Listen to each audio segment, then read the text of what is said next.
Hello and welcome back. And I know if you're here, you've watched The Mandalorian Season 2, Episode 3, and this is going to be a spoiler review, and I am so excited. This episode revealed the fan favorite character that I know so many have been looking forward to, and drum roll, it was Bo-Katan. We finally got to see her in live action. So, on this latest adventure titled The Heiress, we finally got to see the introduction of Bo-Katan Kryze, one of my favorite characters from the animated show Star Wars The Clone Wars and Star Wars Rebels.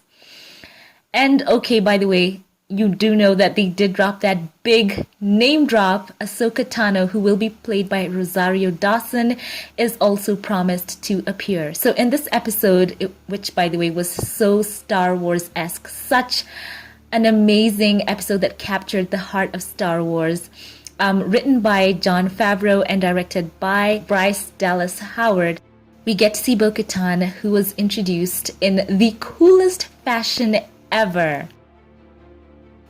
So as we continue to see the Mandalorian, who's played by Pedro Pascal, on his quest to find other Mandalorians as he tried to unite Baby Yoda with his own kind, we got to see more Mandalorians that were promised in this episode. And of course it picks up from the last episode where Mando is on the journey to a planet called Trask, and his ship made a very rough landing, literally in some very rough seas, and it necessitated him to be pulled out by those who were around. So after the Mandalorian got a tip from a Mon Calamari bartender, he gets to go on this open ship out in the waters. And in typical fashion of the Mandalorian, his trip turned into a betrayal as several squid-like aliens called Quarren, I think, they tried to feed Baby Yoda to a huge sea creature.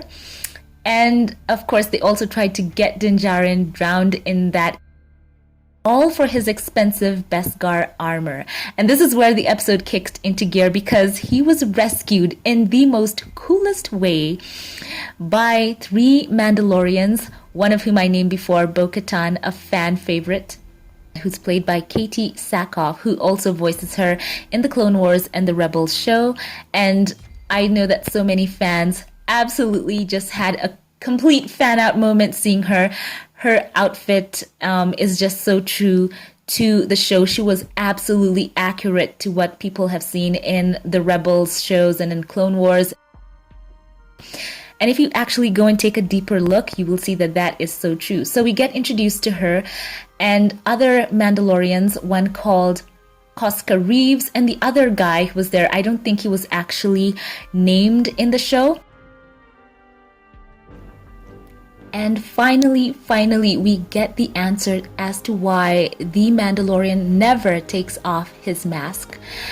And, basically Bo-Katan explains to him that you are a child of the Watch, a cult of religious zealots who broke away from the Mandalorian society, and their goal was to re-establish the ancient way. So it's interesting, the whole episode kind of calls into question the Mandalorian's upbringing and his whole philosophy in life. And what a telling thing to know that we can possibly one day see him without his helmet in the future. Who knows?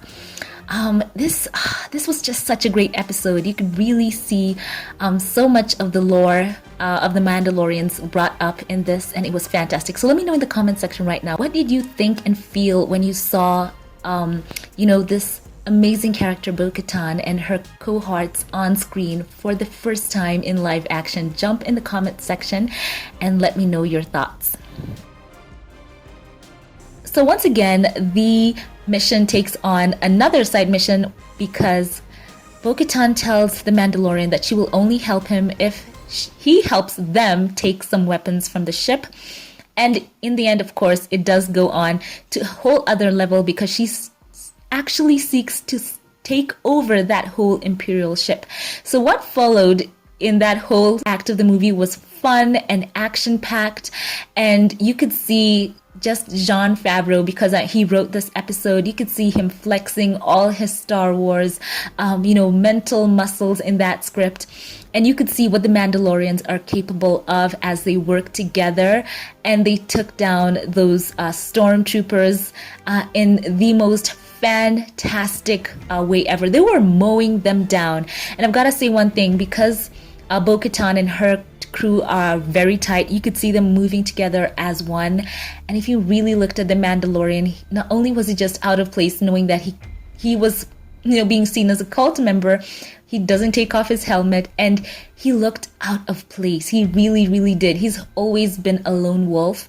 And then there's these three that are just moving as one, have a shorthand. With one look, they all know to move. They're all moving in sync. I think most of you know when you watch these American shows and you see their SEAL teams moving, how they move as a unit.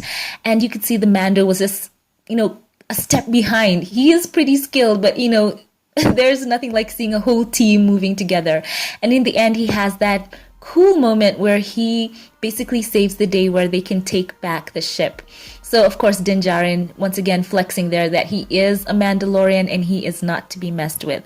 So it was quite a cool episode, and we can see that Bo-Katan is after the dark saber. So, I wonder if they're gonna, pursue that storyline as well, and possibly we get to see all the characters reunite, because she seeks to retake the throne. As the show is called the Heiress, she seeks to become the ruler of Mandalore, and it's so cool to see that she has that understanding of people who use the Force, having had her own history with Maul and Ahsoka. So that's pretty cool. Looking forward to seeing Ahsoka in live action as well. I think she's going to be pretty cool. I'm sure the fans are so excited to see her as well. So these are the highlights. As you can tell, the episode was just overwhelming. And I want to know your thoughts in the comments section. And Bo-Katan is such a fascinating character. And here's a quick background on her. Bo-Katan is a Mandalorian warrior who was a lieutenant in Death Watch. And they were a group that were opposed to Mandalore's pacifist government. And the group teamed up with Maul at one point, who declared himself the leader of Mandalore, causing Bo-Katan to shift her allegiance in order to try and save her home. And there is a backstory after that, but the short version is Bo-Katan became essentially the leader of Mandalore later and eventually was given the Darksaber, the black lightsaber now wielded by Moff Gideon, which she is searching for in this episode.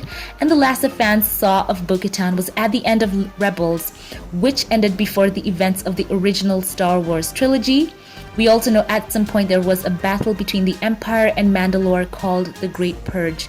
So she is a pretty cool character. She is just organically someone who you gravitate towards. She is just so great. I'm happy to see Katie Sackhoff get to play her in live action. So there's a great story there. For those of you who like to, be sure to watch Star Wars, The Clone Wars, and Rebels, and you'll get to know more about this character, as well as all the other Mandalorians, and learning more about them. They're pretty cool as well. So this is such a great episode. Glad to share this hype with you, and I want to know your thoughts in the comment section about all this hype and what you're looking forward to. If you liked this quick review, give it a thumbs up, click subscribe. I'd love to see you here again. Thank you to all of my Patreon supporters. I love you all so much. And as we're talking about people who are a unit and who move together, this is my Patreon comment of the day. And this is courtesy of my Patreon supporter, James Calvin Daniels, who writes and says, this was in response to my upload on the Stand Up for Heroes event, where Prince Harry will be joined by so many stars to honor the vets.